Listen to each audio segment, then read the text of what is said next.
রহমানের 26-27 নম্বর আয়াতের ভিতরে আল্লাহ বলেছেন কুল্লু মান আলাইহা ফান ওয়া ইয়াবকা ওয়াজহু রাব্বিকা যুল জালালি ওয়াল ইকরাম।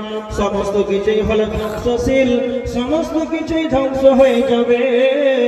ওয়া ইয়াবকা ওয়াজহু রাব্বিকা যুল জালালি ওয়াল ইকরাম, সমস্ত কিছুই হলো ধ্বংসশীল। মানুষ যেমন ধ্বংসশীল, মানুষ শেষ হয়ে যাবে।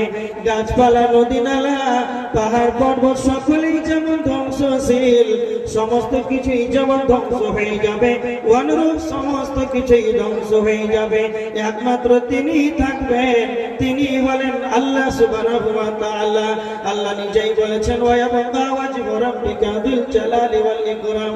আল্লাহ সুবহানাহু ওয়া তাআলা সূরা আল হাদীদের 3 নম্বর আয়াতের ভিতরে আল্লাহ বলেছেন হুয়াল আউয়ালু ওয়াল আখির। আল্লাহ হলেন সর্বপ্রথম, আল্লাহ